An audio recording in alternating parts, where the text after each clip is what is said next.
Is there a is there Okay, I all don't right. think you'll. Yeah, we're good. Is it Hello, live? Is we're it live? live. Yeah. We're live. All right. As promised, guys, we're back. This is the What Podcast. I'm Barry. This is Lord Taco. As promised, we have Brad and Cory from C3 Presents to talk about. Man, what are we going to talk about? We're going to talk about the changes last year. We're going to talk about the changes this year. We're going to talk about this year's lineup. We're going to talk about whatever you guys want to talk about. First of all, thank you for being here. Yes, thank you. Thanks for Thanks for having us, having y'all. us. Yeah. You Let's guys talk are. about let's first talk about the fact that everyone put their first name and I gave my full legal government name. So that's a great way to start. Let's do that. Let's Can you talk put your about address next to that too? that. How Yeah, can and people in reach the you? street I grew up on. Yeah, the street I Yes, grew up on, your and your my mother's my maiden dog's name. name. Yeah, How can people reach you right now? If you hear yeah. That's tires kind of your vibe, squealing, though, right? Yeah, it that's is. You're right. I like to be in the spotlight. that's so funny. All right. Well, we have to do this first. Well, let's do this first. Brad, what is your role, please, with C3? My name is Brad Parker, and I'm the festival director of Bonnaroo. When you do other festivals, also, right? Because I want to get into that a little bit with C3. Yeah, so my role kind of changes depending upon the show. So I have a few shows I work on that I'm the festival director, and then there are some projects where I'm more of in support roles as like a project manager. So it kind of depends upon, we've got over 30 festivals in our portfolio, so we definitely have Wow. players that change, that are chameleons a little bit and have to switch roles depending upon the project, but for most of what some that are listening may know as the AC Entertainment festivals, I serve as the festival director. Moon River in Chattanooga, High Water in Charleston, South Carolina, Bonnaroo, and a few others. But that's my role. Thank you. I wanted to get that from you because I want to ask a little compare and contrast kind of thing later on, Yeah. if I remember. All right, Cory, what is your role, please? I'm a marketing manager at C3. My main show is Bonnaroo, but I also work on some of the other formerly AC Entertainment shows like High Water, Railbird, Moon River. And then you go ahead and tease, we might have a couple more coming this year. We'll see. But yeah, and then Bonnaroo is kind of a weird one. Me and Brad, another handful of people are kind of, some of the like OGs on the Bonnaroo team. So we end up wearing a few different hats on this one, and just kind of get sucked into pretty much everything, which is Yeah, always fun. it's funny. We just ran a high five clip last week with Quayar, who you guys Yeah.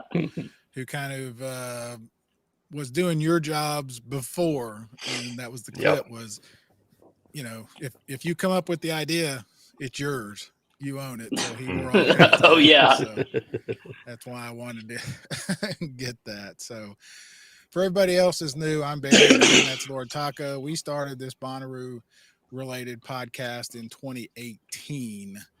And you guys, in our show yesterday, which was lineup day, we're recording this the day after for anybody who's wondering. This is live. Russ pointed out that you guys were fans first, as were we. And I think that's really important and an important thing to point out, right? I mean, you get it. It's as Jeff used to say, it's not about dropping in, getting a big bag full of money and leaving town. You're kind of committed to it year round, right? Oh yeah. Yeah, I went for the first time in 11, I think, or 10. And I haven't missed one since then. Yeah, and it's one of those where like myself and a group of friends, like even before I started working with AC Entertainment, it was kind of just one of those things that we were not gonna miss, And Brad, I think Brad's been going even longer than I have. I missed a few years in around 2011 to 13, but or 2010 to 12. But my first one I went to was 2008. I was still in high school actually, told my mom I was going to the Gatlinburg for the weekend to go to Dollywood. That was a lie. And went and did other things instead of going to Dollywood. But and then my first one working on the team was in 2013 in a very small role. But yeah, it's important. I think Cory and I were fans first, and I think that's why we really pride ourselves in being able to have a finger on the pulse and understand the tone of the fan, because that's where we came from. So it's not like we're festival guys coming in saying, "Oh, we're experts and we know what to do with the festival." We're Bonnaroo fans, and we've just been blessed with the opportunity to be able to be involved at a deeper level, and so it's been really fun. Cory and I love it. All right. Yeah, I remember just rolling up the first night that we got there, my first year, and just like getting out of the car and grabbing a beer and looking around and being like, "This is insane," and like that feeling like still doesn't really wear off. Like I get there, a week early now, and it's not half built by the time we get there, and still like that first night when you kind of wander around, you're like looking around, you're like, this is a very unique experience. There are two great beers in life: at the end of a round of golf, and when you pull up and you get your campsite started at Bonnaroo. Tailgate beer, yep. Yeah. I can't relax until I'm parked, and then I open that first beer, and then it's like, all right, Bonnaroo's on. Here we go. What are you drinking, Barry? Right now? No. What's your It's a little early. I know Russ is on the PBRs, but I didn't know what your I'm waiting for that splat. Hard to drink all day if you don't start early. First Bonnaroo beer was. I usually bring a case of Busch. Yeah, I love that. I like that. Isn't that so funny? That's great. I bring a case every year, and in a couple of years, Jim Burris, who's VP, I don't remember which record label. I can't even remember. Columbia. Showed up at camp, and I had a Busch, and he was like, "Oh my God, I haven't had a Busch in forever. Can I have one?" And he and his son drank all my beer. Which is great. Fine with me, but yeah. All right. So in typical fashion, this is how I work. I had some questions, but this line of questioning I want to stick with because I think it's important. One of the things I want to talk about is because I've been hearing all week, and Russ, the last couple of episodes we've had have been people who have said Bonnaroo changed their lives. Yvonne was on with us a couple of weeks ago, and she's now a photographer, working for music festivals. She was into photography, a decade or so ago, Russ? You probably remember more than I do, but that sounds right. Now it's what she does for a living. Yeah. Did you guys, was this your goal to be involved in music and music festivals, Brad, when you were in high school and you went to that first one, or are you like the rest of us where you thought, man, this is a pretty good gig? I think for me, and maybe this is similar to a lot of people's stories, I always had a very intimate relationship with the music growing up.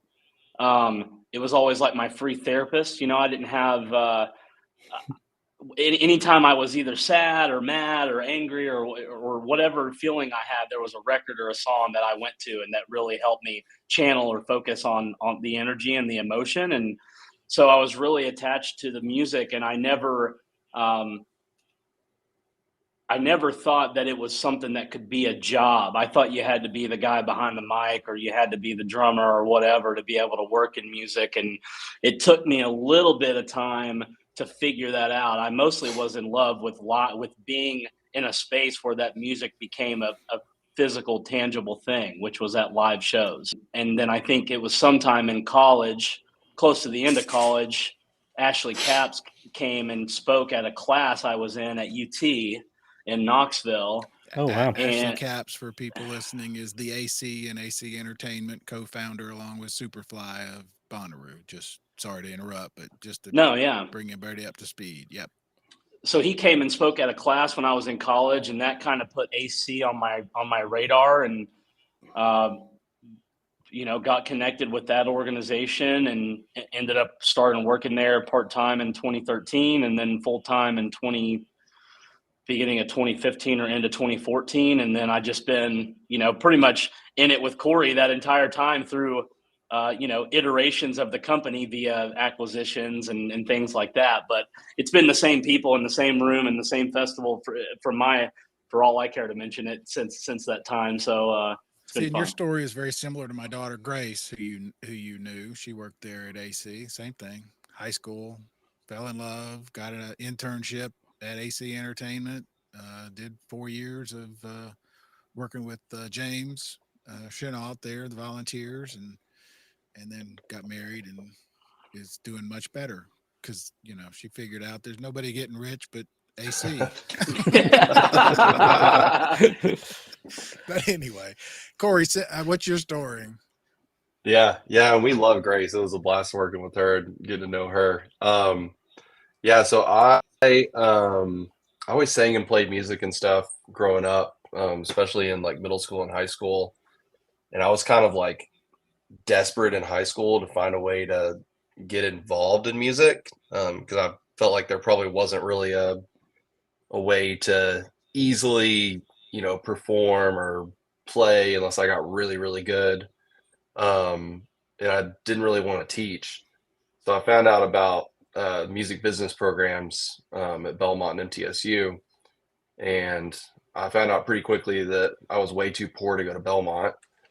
So I went to MTSU and had a great experience there. Kind of like DIY shows and played in bands and, did like mini tours and stuff and just kind of like got my feet wet that way. And then moved back to Knoxville for an internship at AC in the marketing department. I was as I like started going to more shows in college and festivals. I was definitely kind of drawn to live music. A lot of the curriculum there at MTSU was like label based and like marketing of recordings and that kind of stuff. And that never really like resonated with me, especially in a space where that was changing so quickly. And some of the stuff they were teaching at that point already felt like it was a little out of touch as everything was sort of going digital, and they're still talking about like putting CDs on shelves in Target and stuff. But all the stuff I did with live was always really interesting. I loved playing shows at the time. Even now, like one of the things I talk about a lot is like, I like to go to some of the big, like hyped up shows, especially the ones like like a Zach Bryan, where it's like super prone to like sing-alongs, like even if you don't know a lot of the songs. And I like to just kind of like hang back and watch the fans and listen to them. And you get a pretty big like dopamine hit off of seeing that happen. I think that's something that, through all my years, that's really the only place you can get that. And it's just super cool to, be involved and help create that space. But yeah, at AC, I did marketing for concerts for quite a while, and then started drifting into the festival world, and then came on with C3 a few years back. Yeah. I'm glad we did this. I mean, my story's similar. I'm older than you guys, but I was at college, had no clue. Found out if I, wrote for the paper and reviewed concerts, I got free tickets. And if I reviewed records, I got free records. And that literally I had an internet blog in college that I used to get free tickets. that literally led to a 37-year career, and including going to Bonnaroo. And Russ is, he's with us because he figured out how to design web pages and do everything else that he does amazingly. So well, and it got me a free ticket to Bonnaroo, and that's kind of how I latched on. Here we are. Here we are. Along those same lines, any advice for somebody maybe in high school or coming out of college, they love music, maybe love festivals? Any advice for somebody that would want to break into this kind of career field? Or yeah, I like to encourage people to go the DIY route as much as they can in the music space. I think a lot of times when you're in school, you get encouraged to do a lot of internships and, seek out mentors and kind of like, build a network, which you definitely should do. But I think that there's a lot more that you can do by yourself that people are afraid to do sometimes. Throw your own show, do a mini festival, manage a band when you're in college, try booking a band. I think all of that stuff, like for me, when I'm looking at resumes and interviewing people to come into the music industry, people that have done that kind of stuff and taken initiative and kind of like built their network that way is usually really impressive to me. And you can like in music, you can even like develop your own company doing that. Like you don't even have to go work for somebody if you like latch onto a band and do a good job and it works. Like, so it's time well spent, I think. And that's always my advice. I think that's a little like against the grain method that works pretty well. Brad, I'm gonna let you speak, and then we're probably gonna say the same thing, but go ahead. I talk to a lot of students throughout the year, and we've got the Bonnaroo U program that we've put together, and we're moving that to Lollapalooza and trying to get that started at ACL in Austin as well. And something I always tell, this industry rewards two people. The first group are the hustlers that Cory's talking about, that don't say, who's going to hire me to manage. They say, I'm just going to go out and hire myself and figure it out and build the skill set. That's the first one. And then the second group of people are just the people that are curious all the time. I tell kids at the end of each session I have, they always ask the question, what's your advice? And it's be curious, ask the questions. This industry, more than any other industry, in my opinion, is full of people who will respond to that cold email that they get. I have students all the time send me cold emails, and I think when I respond to them, they're just like, "Wow, I didn't expect a response, so I don't know where to go from here. Like, what am I supposed to say now?" But reach out to people, man. Stalk people on LinkedIn. I mean, if there's a job you want, find someone in that job, find their email. In today's age, it's not hard, and reach out to them. The thing I always say, and I used to speak at like career days, is very similar. And kind of Cory, it's everything you both have said is, and even Brad, not everybody's a singer. Not everybody's a quarterback. Not everybody's going to be the point guard, but there are so many other jobs in music and football and basketball or whatever. And you guys are proof. I'm proof. I'm like you. I love music, but I can't play the radio, but I found a way to be around it by learning, to getting a job in a newspaper. You guys did the same thing. So that's the advice I always give. And you're right about the internships, and that's how Grace got into it and you got into it. Just keep volunteer, sweep the floor. It's easier to do in high school than in college or as a graduate. Start early. But anyway, the main takeaway is you can't just go to class. That does not work. That doesn't do anything. It does not work. No one ever got that job from class. All right. Well, we spent way more on this than I intended to, but I think it's important because it establishes a lot of what we talk about on this podcast is how much we love this festival and how different it is. It's people who care about the music and Bonnaroo and festivals, and we're fascinated by the sausage making. We're fascinated by how you turn a 700-acre farm into the 5th largest city in Tennessee for a week. And so let's go. My first question was gonna be, how do you guys feel about the lineup? Cory, I'll go first if that's cool. Yeah, you take it. You take it first. I feel really great about the lineup, Barry. I think that, Cory and I have been talking a lot about this. Obviously, we've been on the phone a lot over the past couple of days and reading a lot of comments, some of which we should probably ignore, but we try to hear out as many people as possible. And I think that Bonnaroo is, right before this call, Cory and I were talking, it's so weird to have a festival where people go one time and then the next year they decide, I don't even need to wait and see the lineup. I'm going to buy the ticket. That's not something that happens at a Lollapalooza or anywhere else. And that's not to say anything bad about other shows we work on that do incredible things for the communities and cities that they're in, but it's something very special that needs to be acknowledged with Bonnaroo. And I would never use that as an excuse for something someone might perceive as a mediocre lineup or underwhelming lineup. I think the lineup we have next year is magical. I think the undercard is stacked.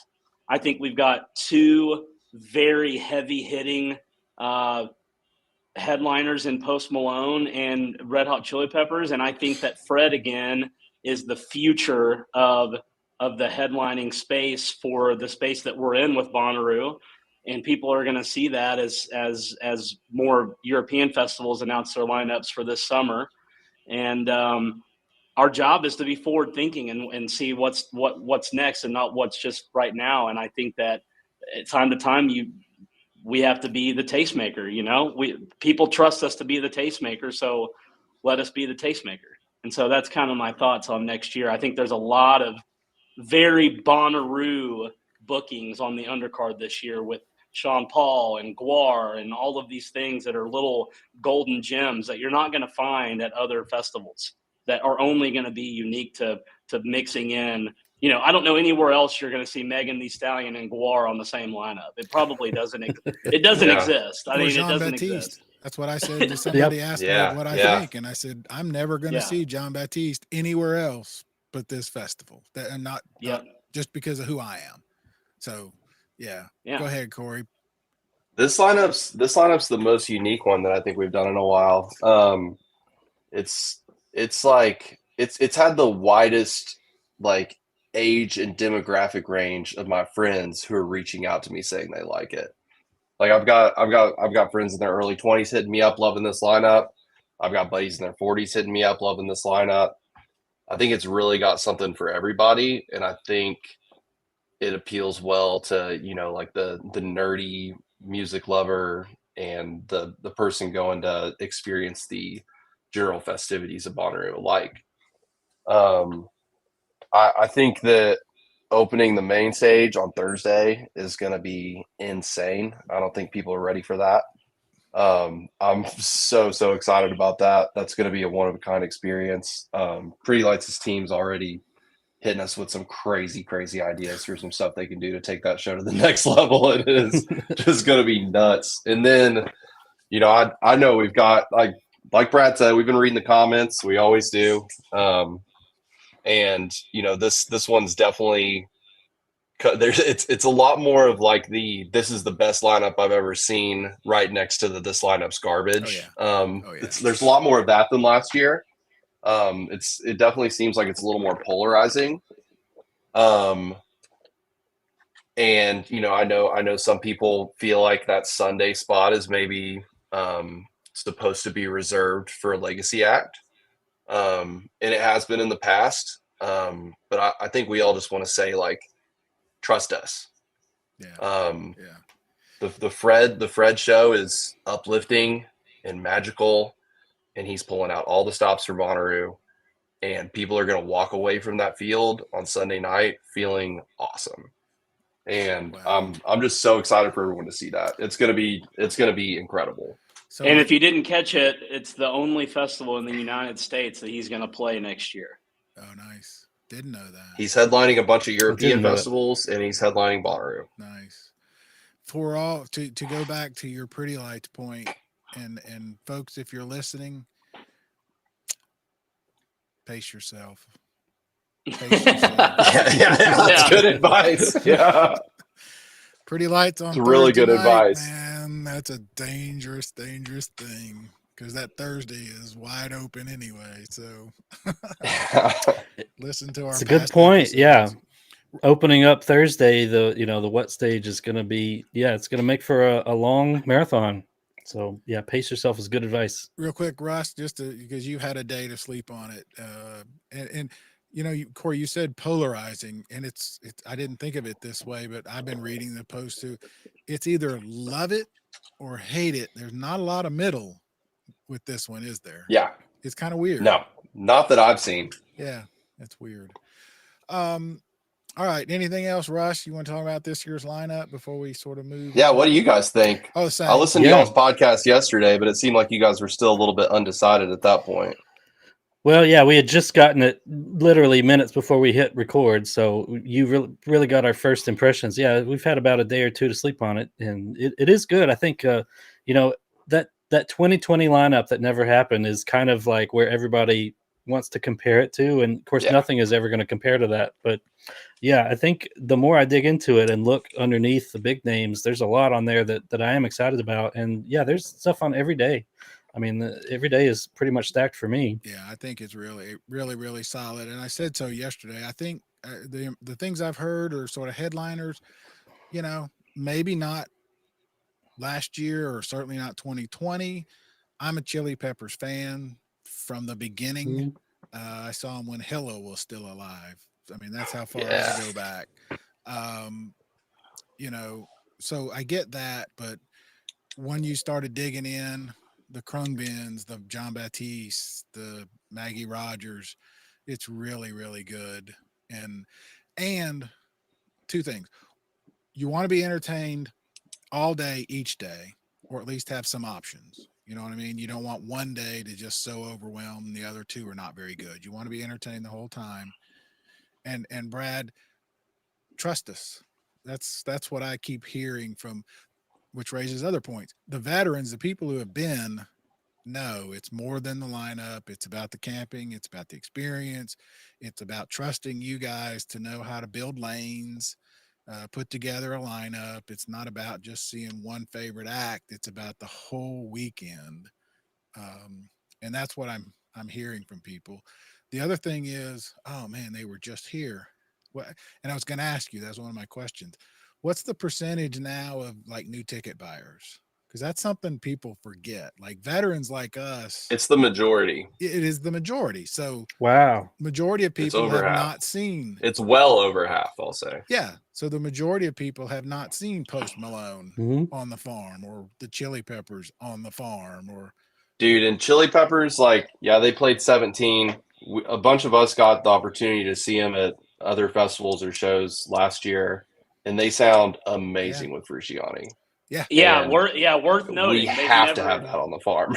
yeah, worth noting. They've never played Bonnaroo with Frusciante in and the John, band, which is yeah. which is big. Yeah, Good point. So they they, sound really great right now. yeah. So uh, all that stuff plays into it, and that's why I wanted to bring it up. And I'm glad that came up.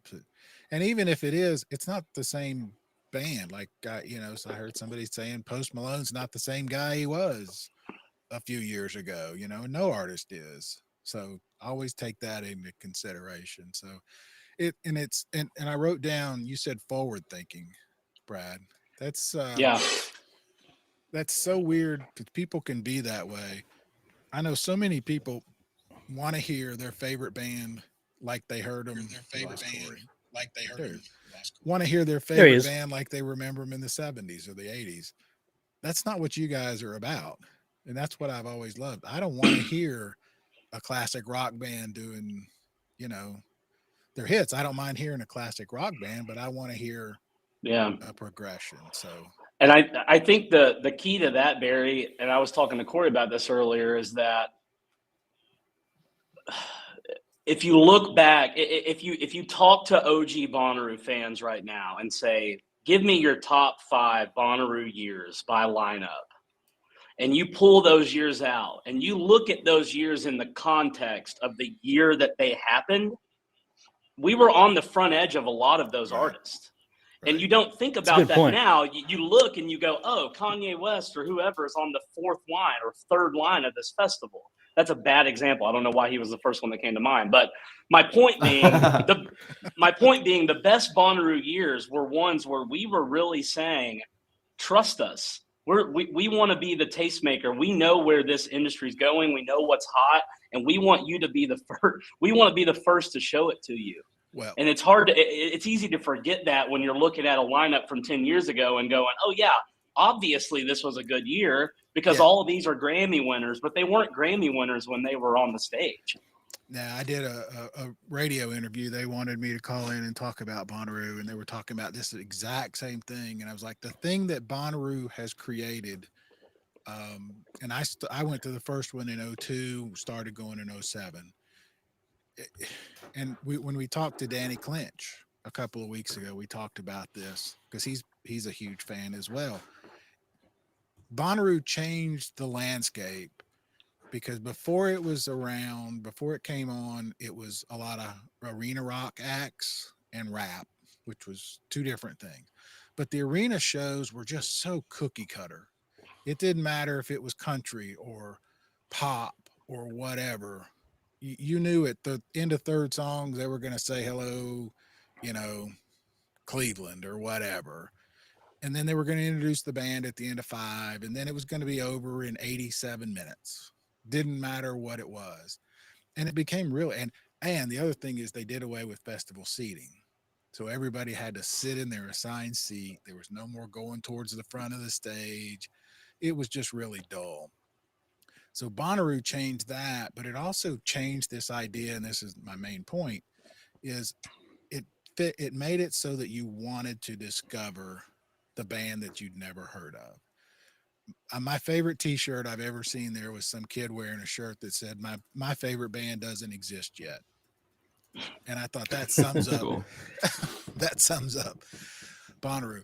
To your point, it made it so that going and coming back with 3 or 4 new bands that you had never heard of is now the goal, almost as much as going to see that favorite band that you've never seen.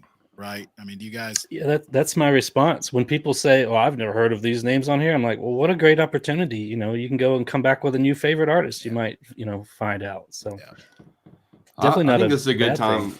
I think it's a good time also to just give a shout out. Like as we're going through those comments, you're seeing a lot of people who you can tell by sort of reading their like full comment that maybe it's not their favorite lineup, and they're actively encouraging people who are voicing their complaints about the lineup to come anyway. Yeah. So you've got people that have been before, obviously, and understand what it's about. And I've also read a bunch of stories this week, and seen some stuff online where people are talking about how the lineup that they liked the least going into the weekend ended up being their favorite. Never Bonnaroo. not great, as our friend Ken Weinstein said. It's never not great. And I think another thing that shows that too is we've had the most successful pre-sale this year that we've ever had coming out of last year. Oh, there's more people who have gone ahead and bought their ticket before the lineup than we've ever had before. So I think that message is really starting to spread in a big way. And that's always been kind of my thing. Like I was saying, it's like me and my buddies kind of decided pretty early on. It's like we're gonna go every year because it's gonna be awesome. And there's hundreds. that's of what we bands. keep hearing. Yeah. Well, let me go back then to that first early on. I said I would jump around because the fact that Brad, you said you work with like 30 other festivals. How similar? And we're going to get into the details for you guys that are listening. We're going to get into because you guys made some pretty significant changes last year and you sort of continued that. And that's the main reason we wanted to have you on here. But I want to talk about this other stuff too, because I'm fascinated by it. How similar are those other festivals in that regard? Because we say all the time the lineup doesn't. It matters. Let's don't kid each other. It matters, but it's becoming less and less significant, I think, with Bonnaroo because of what you just said, Cory. It's the total experience. Can you quantify that in regard to some of these other festivals, guys? I mean, I'll start by saying, as a whole, Bonnaroo, within the portfolio of festivals that our company works on and produces in the United States, I think Cory would back me up in saying we look at Bonnaroo and make decisions on Bonnaroo through a completely different lens than what we think about for any other show that we produce. And it's because of the sentiment and community that's built around the fans of this show that is way more engaged. Whereas you have big city festivals or single genre festivals like a High Water that really lean into, I want to get Americana fans to come, and they're more passive music fans. They're going to come this year because Noah Kahan's there, but next year, if it's My Morning Jacket, maybe they'll take the year off. Bonnaroo fans, in my opinion, are always coming until we give them a reason not to. And that is the opposite. Okay. Everyone else is not coming to High Water unless we give them a reason to come to High Water. Bonnaroo, I truly think when you come one time, I've got to convince you the next year not to come, because it is that's the magic of the experience. And we went through a really pivotal time.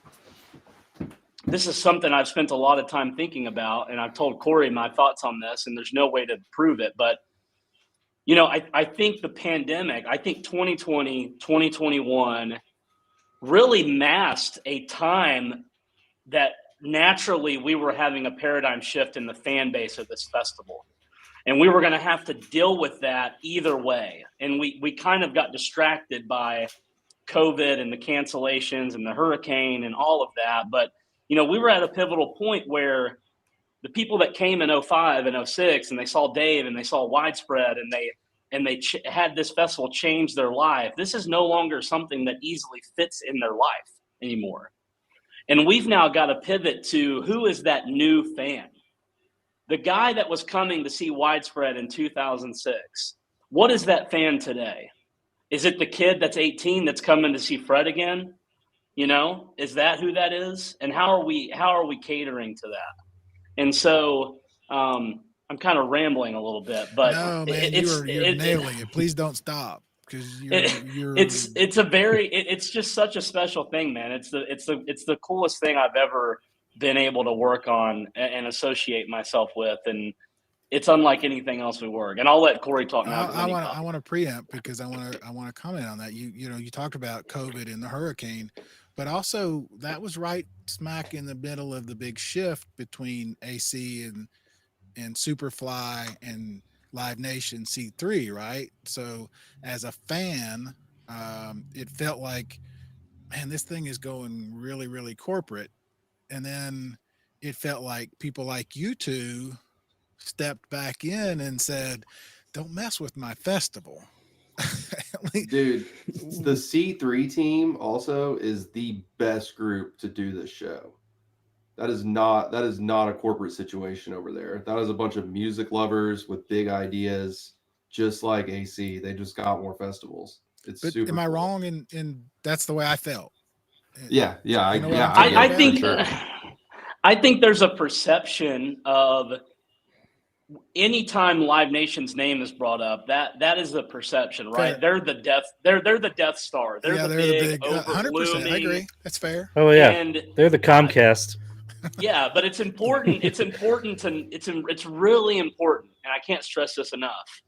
If you were to turn my camera around, walk out my door, and walk about 30 feet down the hallway in front of me, you'd walk into Brian Benson's office, and that's who's booking this show, yep, and that's friend of the show. Him and Steve Green, right? They're doing all the magic work, and those were the same guys that did it in 19, and they did it in 20, and they did it before C3 was in the picture and before Live Nation was in the picture. And when somebody like C3 becomes involved, and I'm extremely lucky to work for a company like C3, because like Cory said, it's a lot of dreamers and big idea people. And the only thing different is that those dreamers have access to more resources and capital to actually do cool stuff. It's pretty sweet. Love it. Yeah. Love it. But perception is the right word. That was the perception. And then in the last couple of years, it felt like whatever shift change there was, and it may just have been a perception, but definitely, I'm glad to hear you say that. And Brian and Steven, man, they're great. They've done a terrific job. All right, Cory. Yeah, I think the big thing too with like looking at the perception and stuff, it's, some of the comments sometimes are there. It's always great to get feedback from people because we need it. We spend as many hours as possible out there on the site, but we're not experiencing it in the same way that fans are. And we take all of that to heart. But it is hard to see those comments sometimes where, people think it's Bonnaroo is a big money machine that's just, gobbling up dollars, because it's really just a bunch of like me and Brad's in here like trying to make something weird out on a farm in Tennessee. Yeah, it does need to make money. Like we do have to, eventually turn a profit to be able to keep doing it. But there's a lot of liberties that we're allowed to take that aren't necessarily contributing to the bottom line. I had a boss that used to say nobody likes to be told their kid has big ears. All right. So let's get into. So a year ago or so, you were kind enough to join us to talk about the changes, and I'm going to try to bring everybody back up to speed. At that time, we were sort of calling it a la carte, sort of ticket buying. Are you still comfortable with that sort of description, or is there a better way? Sure. Okay.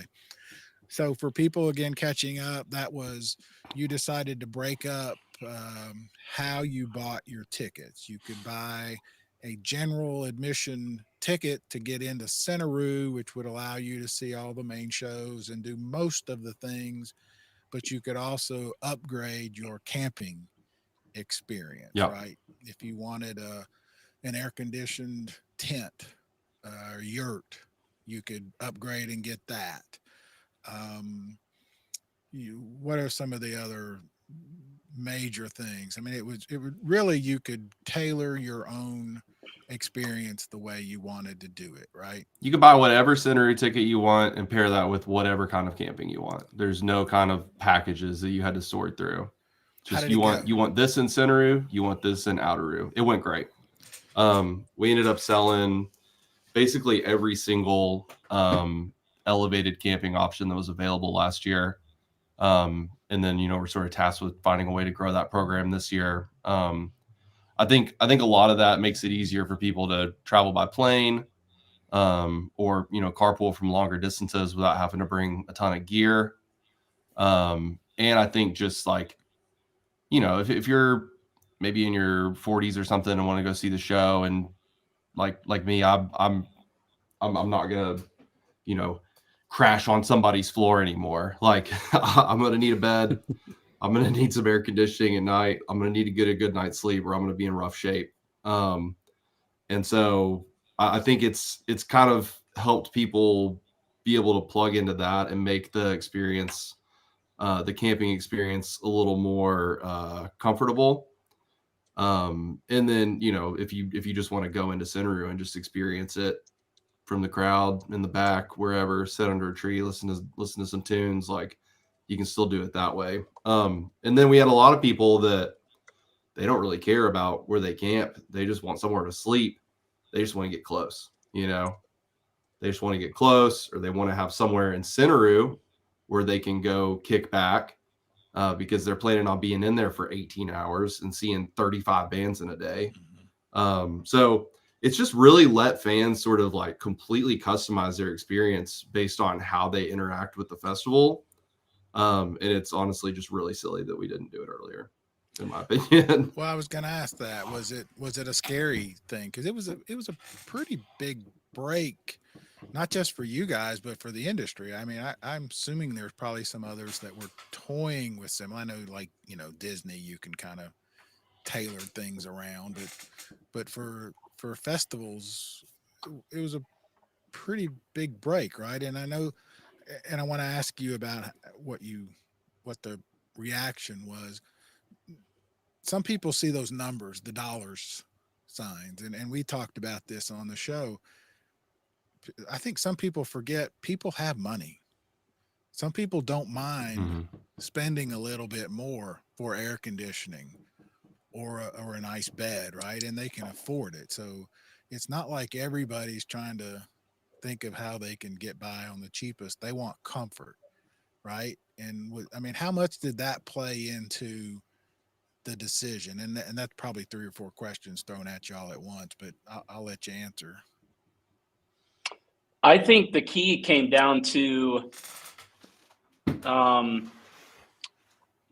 being able to let people prioritize how they want to experience the festival in the most cost-effective way. So if you can afford to have the AC and you can afford to, buy a platinum ticket and have a lounge inside Centeroo with free food and viewing at the stage and golf cart rides and all of that, right? Then that's great. But let's say, you want to have the nicest camping possible, but you also don't care about, you want to be in the back of the GA viewing at the stages. Then now you have the option to do that. Where before we made you go all in or not, or be out. Like we made you make that choice. But now we let you pick how you want to experience it. If your priority is comfortable sleeping at night and you want to be sweaty in the middle of a GA pit at the main stage, then you can do that. If you want to be in VIP viewing at the main stage and you don't care to sleep in a sweaty tent, out in the campgrounds, you can also do that. Whereas before, we made you go all in. Right. If you want the nice camping, you're going to have to pay the price to also have the good viewing and vice versa. So I think that was the key, is just literally creating as many options for fans to have as possible, so that the financial barrier of entry might be able to, although some of the things on the higher end might have increased a little, the overall barrier of entry from a financial standpoint actually lowered. So I consider it a big success. It was definitely scary, mostly scary for me. I don't know Cory's thoughts, but my concern was just the education piece. It was a lot to communicate and get people to understand.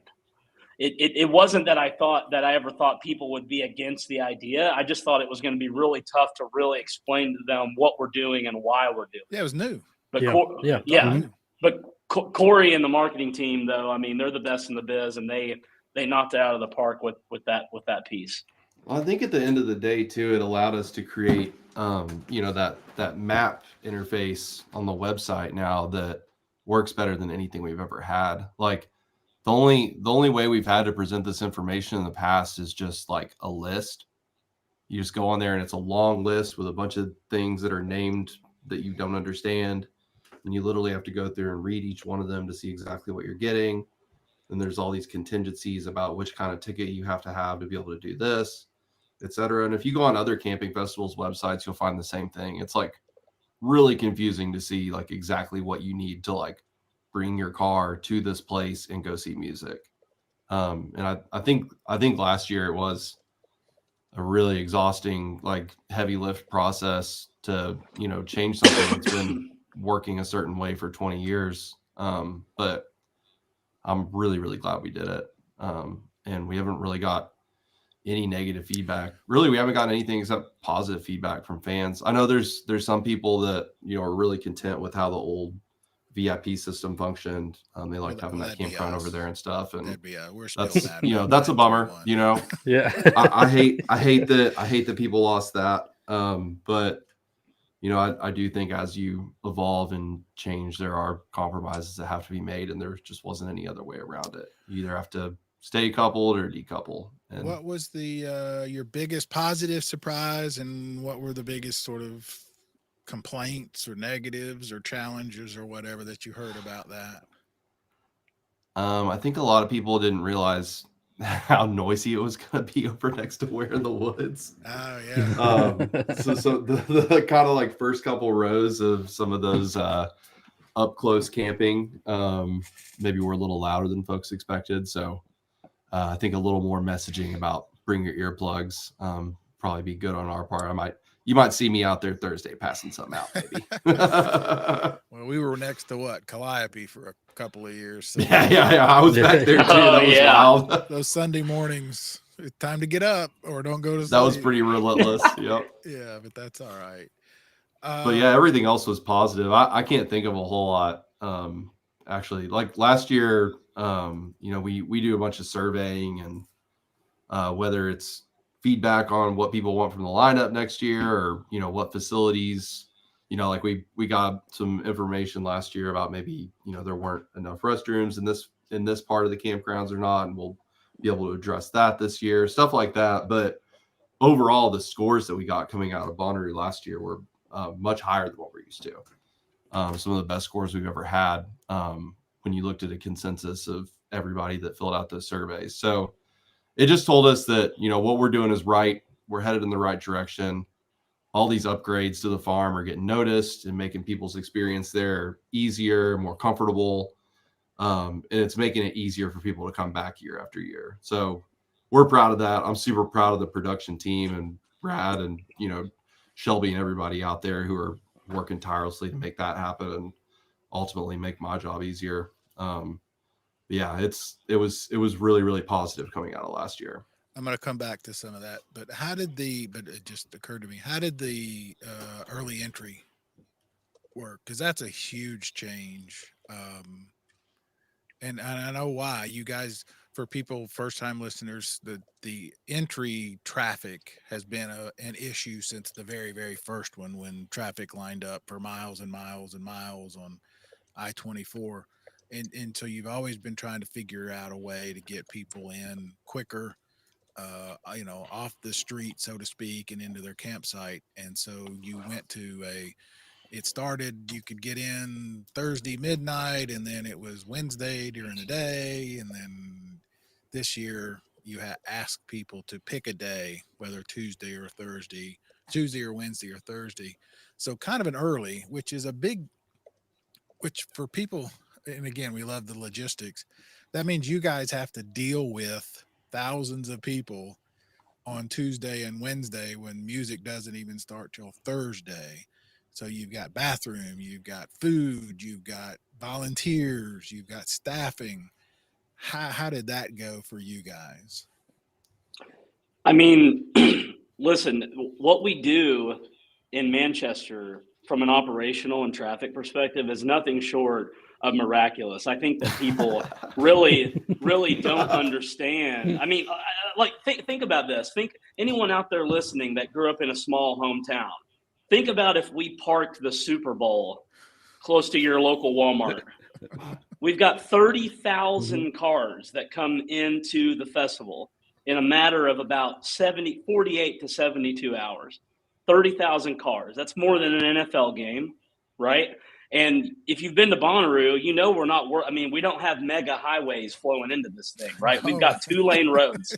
Yeah. So a couple in and a couple out. Yeah. So Blake Harris and Jim Tobin and all the guys that put together and work with Tennessee Highway Patrol and the local police and the sheriff's department and all of these agencies, I mean, they have the hardest job. It is a Herculean task that they do to make this thing run smooth.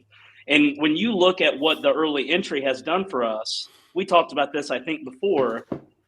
Our math from this past year, the data that we had showed that nobody in line at any point, even at the busiest point of loading the festival, waited more than probably about 2.5 to 3 hours to get in. That number pre-pandemic was 14. Yeah, that's I huge. waited eight my first year. Oh, 8 we've heard hours. 17, 18. Yeah, absolutely. We were there. We were having a good time. If you want to talk about the real headliners at Bonnaroo, we need to put the traffic team up there on top, probably, because they are serving the people the most. But again, just logistics, which is again what we love. Once even they're in, that means you got to deal with them. So it puts another level of burden on you guys. I think I can say this now, but Ashley Capps, the aforementioned, we talked to him about this 10 years ago. And he said, I think that Wednesday early thing is the worst, and don't talk about it. But he said, I think we're going to have to go even earlier. And it was because of that extra burden of staffing and all that you guys were going to have to deal with. But it sounds like it deals with the traffic issue. So, one problem fixes another and creates another kind of thing. Well, and some shows will actually charge you more to show up early. And I think that's something that we've looked at a little bit differently. We're like, I don't really get that mentality. Like, sure, it costs us, more to host people, and, people do want to be there earlier. But at the end of the day, it does help Taco us. would leave If you would let him. I'm already there. It does help us keep the wait times down. So it's like, charge the same, let people stay an extra day or two, have a good time, enjoy the farm for longer. it's a win-win. That's kind of, I feel like that's the Bonnaroo spirit. How much? Yeah, baby. Some shows, we won't mention any by name. Some shows want to make you pay more to show up early, but we want to give you a little bit of a break to show up early. Well, Yeah. I've always said that about Bonnaroo is I don't feel like you guys have your hand in my wallet, and that's important to me. You don't have your hand in my pocket. How much? And I just lost my train of thought. How much you mentioned, Cory, I think it was, who, you do the surveys and everybody's Mhm. going to say, yeah, we listen to them.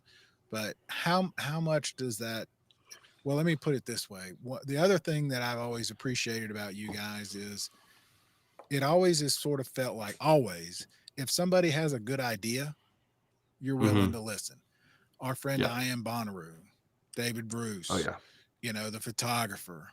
I don't know who. Shout on out your, David Bruce. He's in the chat right now, is actually. he? I don't know who on your Yeah. team, heard about him or whatever. Was it you? That's awesome. And said, this guy's doing great things. Daniel and Charlotte with the Real Robust. You guys seem to find out about people that have good ideas, the beer exchange. And, Yep. you don't try to squash it. You're like, how can we embrace this? How can we help you? We don't want the liability. We don't want to do it. We don't need anybody else, but you want to help work with it. So how do those things happen in your meetings? We just hit people up, man. It's y'all's home when you're there. If we hear about something cool that happened the previous year, we just actively try to find whoever was doing it and get in touch with them and be like, hey, what do you need? And that's been really successful, and helps really just strengthen that community, I think. Listen, when you go to a new city for the first time, you don't go to the McDonald's and ask the guy where you should eat at, right? Right. Like this festival's built on the fan.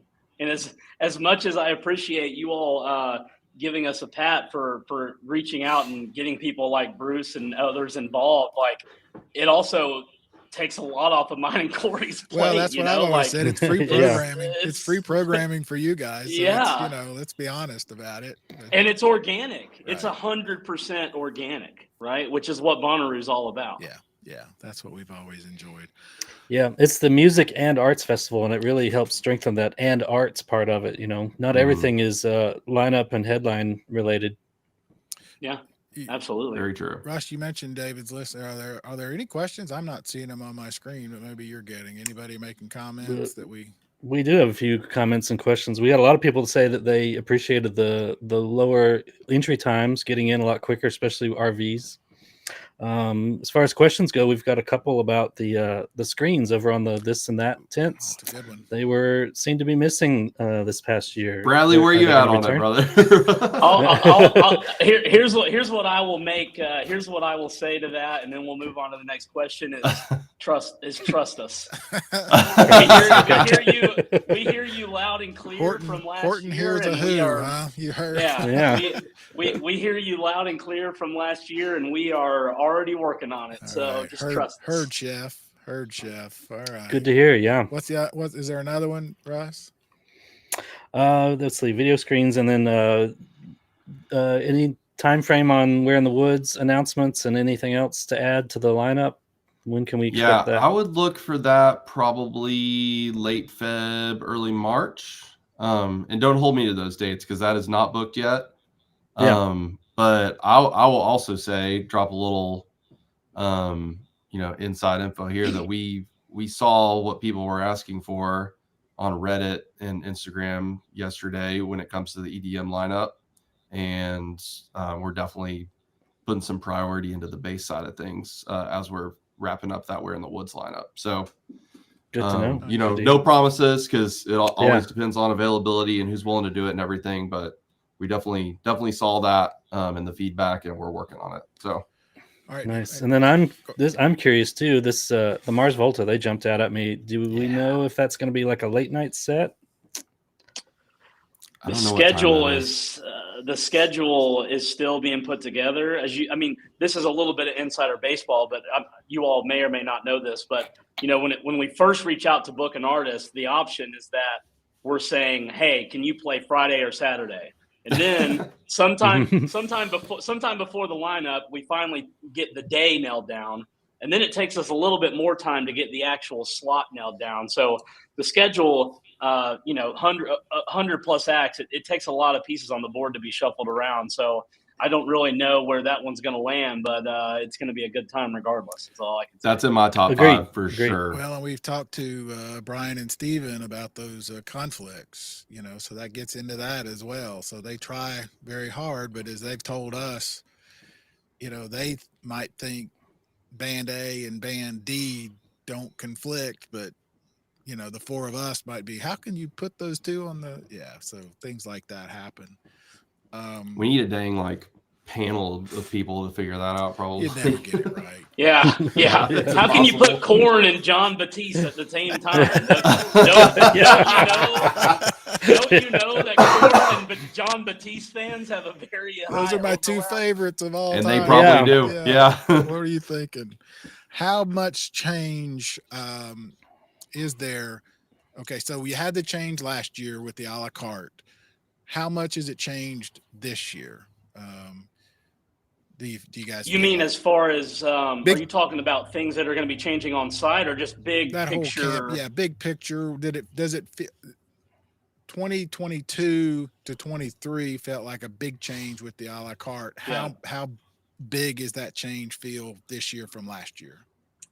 I mean, Cory, you add on to this, but I think it worked what we did last year. I think we're going to try and maintain that and settle in and continue to find little things to tweak here and there. The biggest change, which you've probably seen some comments on socials about for this year, is that we came back off of doing the daily tickets. So you're not able to buy a daily ticket anymore. You can still buy daily parking where you don't have to camp, but you have to buy a 4-day ticket. You can't buy a 1-day ticket. The reasoning behind that is we really had an inflection point last year coming into this year where, we feel like we've come out of the turbulent time. The ship is back in the right direction. And we really felt like we needed to focus on what this festival was built to be, which is a 4-day camping festival. And part of that commitment to being a 4-day camping festival is, as much as it might exclude some people from the experience, that we got to focus on that being what the option is. If you want to come to Bonnaroo, we want you to experience as intended, which is as a 4-day camping show. So that was kind of the decision process behind that decision. That was another one of my questions. Thank you. How about Jam Track? That was another one of my notes. I know that was kind of that was on some people's, because it was a one-way route, and some people, if you got in, like say gate 1, you had to go all the way around to 12 or whatever. So it was an hour. Jam Track is going to stay. We're tweaking how the route works. We're actually doing some research on how subway systems in larger metro areas, the thought process behind how those run. As funny as that sounds, I mean, that's exactly what we mentioned. Yeah, the system is in place, but we're definitely going to look at tweaking the routes and where it goes and when it goes there, and see if we can fine tune that a little. But the program as a whole is not going anywhere. All right, trying to think. I enjoyed it. I liked riding it last year. Think of anything else. The only other note I have, and it kind of goes back to the very first conversation we had today, is driving home to do this. It cannot be overstated, I don't think, how much this festival changes lives. The four of us, for sure. Yvonne that we talked to, David Bruce that I talked to. I mean, there are people who have careers, because of this festival, but also attitudes. And I'm in that camp. I remember leaving after the second year thinking, why can't people be this way all the time? And then it's sort of tried to dedicate myself to it, from little things like just picking up a piece of trash, or walking that extra 10 feet to throw something away, to saying hello to somebody, or to letting somebody get in front of you in line if they had to go leave or something like that. So, and it kind of goes back to what I was asking you, Brad. I mean, there are tons of music festivals, but they don't all have this thing, do they? No, they don't. I was trying to find it. You all may have saw it. I posted this on my personal Instagram yesterday. There was a Reddit post that went up, I don't know, maybe an hour before the lineup yesterday. There's been posts like this in the past, but this one it kind of got me. There's a post yesterday called that just says buy the ticket. And it's about this guy who lost his father last year. And basically he kind of talks through how like Bonnaroo was that place for him, that he was like in a really dark place. And he just had to make it to June. Like he just had to get there and he knew things were going to be fine. And if you go read the comments on that post, it's all these other people saying, man, I was in the same place. I'm so glad you're here. You're going to be fine. I love you. I hope I see you on the farm. And when I go and read posts like that, man, it gets my engine going like so much. Like that. I saw that exact for. post. Yeah. Mm-hmm. Yeah, that's what I'm here for. So that's a very. I hope it's not lost on people that is a very special thing that is not typical of something that a festival brand has as part of its identity. Is that community and what it represents for people. That's so much more than just a music festival. So it's really special. And Cory and I think both share the sentiment that we're extremely honored to be able to work on it, and for somebody, I don't know who they are, they probably don't have their job anymore, to trust us with steering the ship every once in a while. It's very cool. I didn't ask you both. I kind of drove the train or drove the jam track, so to speak. Is there something I didn't ask you guys about that some detail, some new thing, something? I know tomorrow, if you're listening live right now, tomorrow is pre-sale. But we're gonna chop this up, and it'll probably be the next couple of episodes. So kind of try to avoid hard dates like that. But anything else coming up or anything news, anything like that important we need to know? Yeah, I mean, if this does come out before, or if you're watching live, or if the clips come out tomorrow before the pre-sale starts, you can sign up right now on our website for a passcode. You'll get that 10 a.m. Central tomorrow when the pre-sale starts, and you'll be able to get your tickets for the lowest price. We're doing layaway plans. We've got a ton of signups, a lot of interest this year. I think we're about to pass up last year's sign-up numbers already. Wow. So yeah, we're definitely going to beat that. And like I said, the pre-sale, biggest one yet. So if you want to go, make sure you get your tickets. I definitely expect us to sell out again this year. And based on the way things are going, maybe earlier than last year even. So just want to make sure that everybody who wants to go gets to go. And then I just want to say thank you to you guys and just to the community. It's really fun reading the comments and seeing people defend this idea of Bonnaroo, this festival and place that they love, and actively encouraging others to go. And Brad was talking about how our audience spans from people who went in 2003 to people who went in 2023. And that's a pretty big gap. So I think it's important, for those who have been before and, really understand the traditions and history, to pass it along.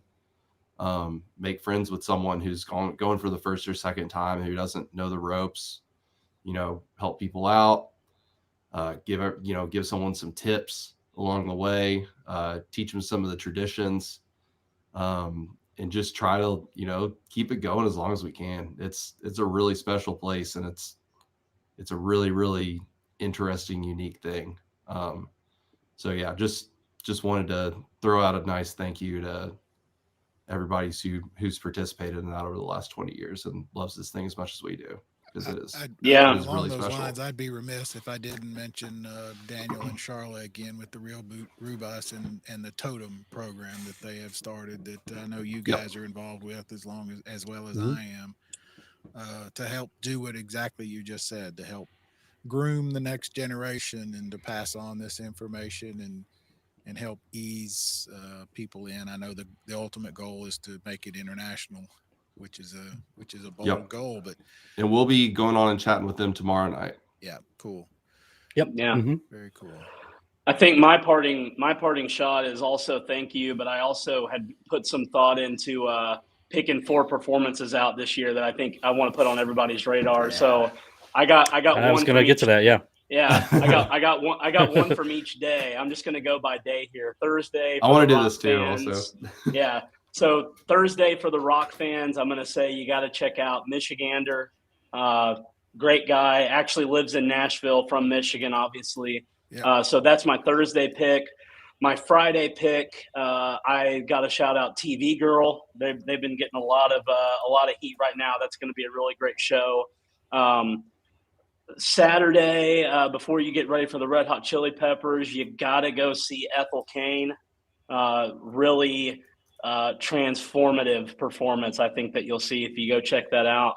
And then on Sunday, outside of being extremely ready for Fred again, early on that day, I'm assuming he's probably going to open one of the tents.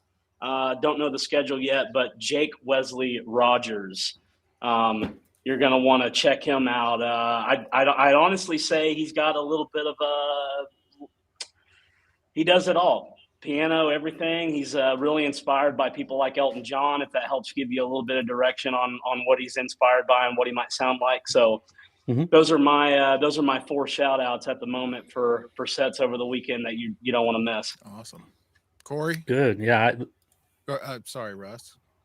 I was just going to say those are good. Those were not on my radar at all. So I made notes. Thank you. Yeah. Yeah.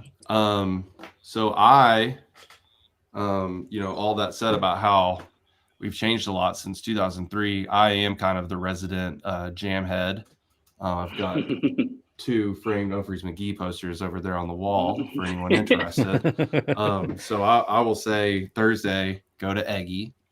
That's going to be probably the headiest jams on the farm this year. If not J-Rad. So make sure you go to that one if you're wanting some jam. Friday, I'm with you, Russ. Mars Volta for sure.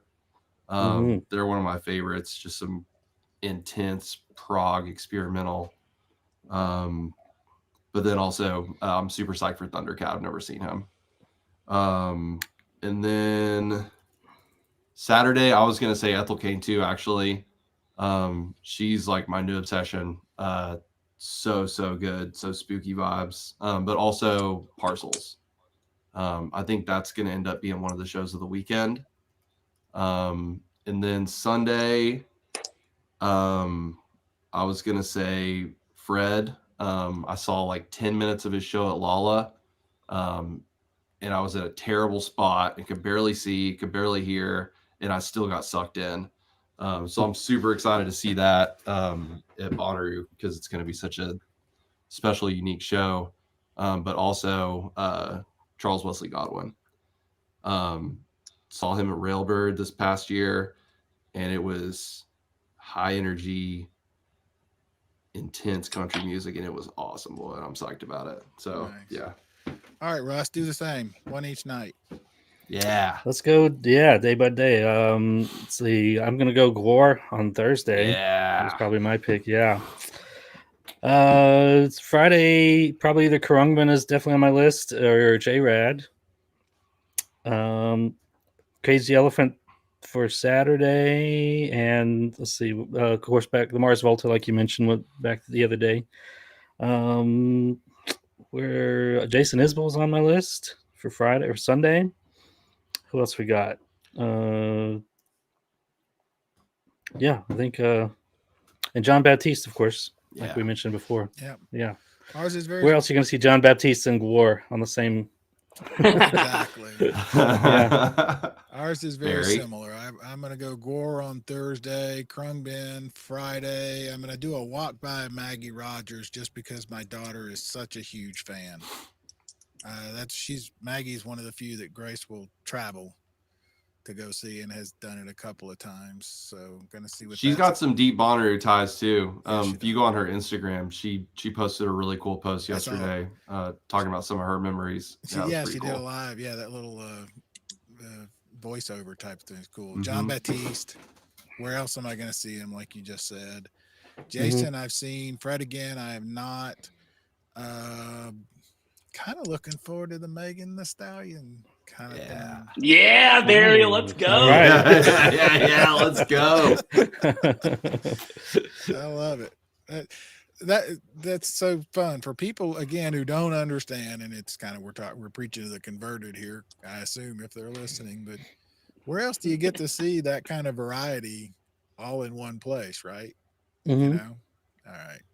Guys, man, we love it so much when you guys join us. We love seeing you at all the festivals. Good to see you, Brad, at Boone River as always, and hanging out with you guys. And thank you for giving us so much time. I don't think I asked anything you couldn't answer, right? I don't think so. No, you hit us with they were softballs. I appreciate that. We'll get the bank account numbers later. And all right, guys. Thank you so much. Have a great whatever, and we'll see you in 5.5 months. Yeah. Well, we'll see you tomorrow. Thank you to everybody. We'll see you tomorrow morning at 10 a.m. Yeah. Hopefully. Russ, are we sticking around? Thanks to everybody. I'll stick around. Yeah, and thanks to everybody who was in on the live stream. We had about 70 plus people tuned in, so that was pretty good. Yeah, I hope we got thank you all and answer questions in. But, I think so. It looked like we had a lot of people agreeing with our picks for the week. So nice, great job, well, Barry and Russ. Thank you guys so much. Thank you both. Happy Bonnaroo, y'all. Thank you. Happy Roo. See ya. See ya. What's better than that, huh? Yeah, that was great. What's better than that? I hope we ask all the right questions. It always fascinates me and them too. I was glad to hear them talking about seeing the comments. I've done this sort of thing for 4 decades almost in the comments about events like this. I can't think of I can't think of any other types of events, and I kind of meant to ask about them about this. I don't know of anything else besides maybe music and festivals that are so polarizing. You either love it or you hate it. It's a good point. You know what I mean?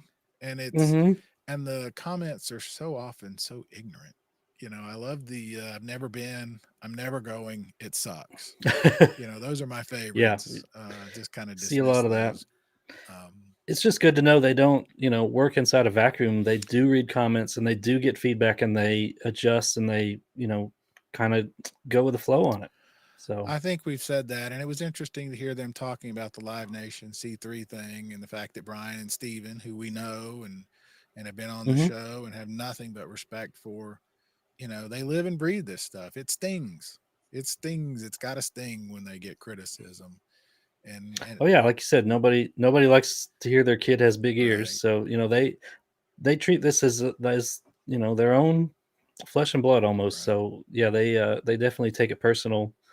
And it's not just a simple, hey, let's just go on. Let's make a list and make phone calls, and we'll put together 150 acts. It's just that simple. It's not that simple, and it's not even simple of saying here's our wish list. It's putting together something that makes sense so that 80,000 people are entertained for almost 6 days now. It's a good point. If anyone could do it, yeah. They know what they're doing, and they're professional. Like they said, and trust them. Yeah. I also can't, think about that. Think about the fact that not only are these guys willing to come on and volley, take, any questions we have, but they seem to want to. I mean, yeah, they seem like you said, when we talked to them at Moon River, they were eager to come back on. They've been to come on, and they've been wanting to do this for months. I mean, it's just as an aside, for so many years, people like them, people in the industry, were kind of wanted to keep it mysterious. Like, for people like me as a newspaper reporter, getting questions answered was, send it to me in writing, and we're going to let all our lawyers, and we're going to let all the big wigs. And Yeah. No, that's not how this is. It's like, yeah, let's do it. It's fun. Let's talk about it. Yeah, it's pretty open door. That's very great. cool.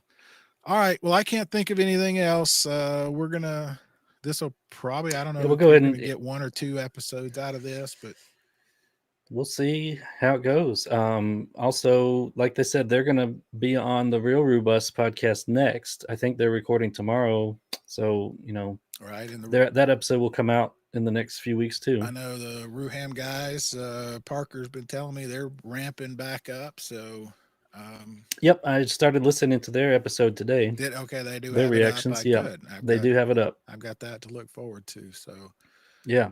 So lots of content to listen to as we all kind of delve into the lineup and unfold it. So I think what we want to do, just to let people know, is what we've always done is the sausage making, the deep dives. That's my plan, is to start lining up more guests, more artists, more behind the scenes people that help make this happen. That's right. And we talked about earlier about a few that we want to get on, so we don't want to spoil anything yet, but stay subscribed if you're not already. And thanks for sticking with us. If you've been a fan for a long time, or if you're brand new to it, welcome in. Yeah. Subscribe, like, share, review, do all those things. It helps us. If you've got ideas for guests, let us know.